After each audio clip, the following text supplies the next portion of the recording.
এদেশের ছাত্র জনতার উপর, এদেশের জনগণের টাকায় কেনা অস্ত্র, এদেশের জনগণের উপর গুলি চালিয়েছে।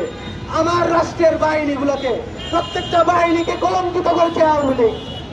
আমার দেশের সেনাবাহিনী, আমার বলা হচ্ছে আমি আমার সেনাবাহিনী নিয়ে গর্ব করি। সেনাবাহিনীর যারা অফিসার আছেন, দেশপ্রেমিক অফিসার, তাদের জন্য ভালোবাসা, তাদের জন্য দোয়া। কিন্তু যে সমস্ত ঊর্ধ্বতন কর্মকর্তা, যে সমস্ত ইন্ডিয়া এবং আওয়ামী দালাল সেনাবাহিনীর ভিতরে আছে, তাদেরকে আমরা হুঁশিয়ার করে দিতে চাই। ঢাকা বিশ্ববিদ্যালয়ের শিক্ষার্থীরা, সারা বাংলাদেশের শিক্ষার্থীরা, সারা বাংলাদেশের জনগণ কাউকে পরোয়া করে না। এই বাংলাদেশের এই ভূখণ্ডের যারা জনগণ আছে, এই ভূখণ্ডের জনগণ মৃত্যুকে পরোয়া করে না। অতএব সেনাবাহিনী যারা দালাল আছেন, যারা এখন আওয়ামী পুনর্বাসন চাচ্ছেন, তারা ভালো হয়ে যান। আর সারা দেশের আনাচে কানাচে খুনি সন্ত্রাসী যারা আছে, যারা আওয়ামী লীগের দূষণ, যারা বিভিন্ন সময় আওয়ামী লীগ সুবিধা পেয়ে আসছে, সে আওয়ামী সুবিধাবাদীদের সাইজ করতে হবে। এই জন্য জনগণকে অবশ্যই উদ্যোগ নিতে হবে। কারণ দেখেন, পুলিশ প্রশাসন তারা কিন্তু অনেক ক্ষেত্রে তারা এখনো তারা তাদের যে ভূমিকা, সে ভূমিকা তারা পালন করতেছে না।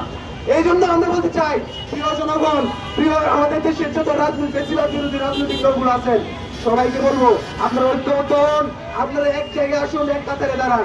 আওয়ামী লীগকে নিষিদ্ধের আওয়াজ তুলুন। আওয়ামী লীগকে নিষিদ্ধ না করলে বাংলাদেশ কখনোই ভারতীয় প্রভাব মুক্ত হবে না।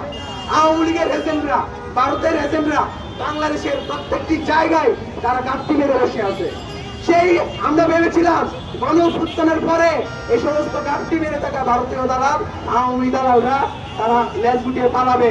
কিন্তু এই আওয়ামী দালালরা তারা প্রথমে পালালো, তারা নিজেদের কোনোভাবে রক্ষা করলো।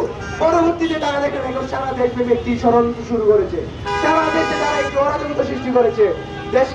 দেশকে কিভাবে আরো গৃহযুদ্ধের দিকে নেওয়া যায়, দেশকে কিভাবে আরো অস্থিতিশীল করা যায়, এটাই তাদের কামনা, এটাই তাদের বাসনা।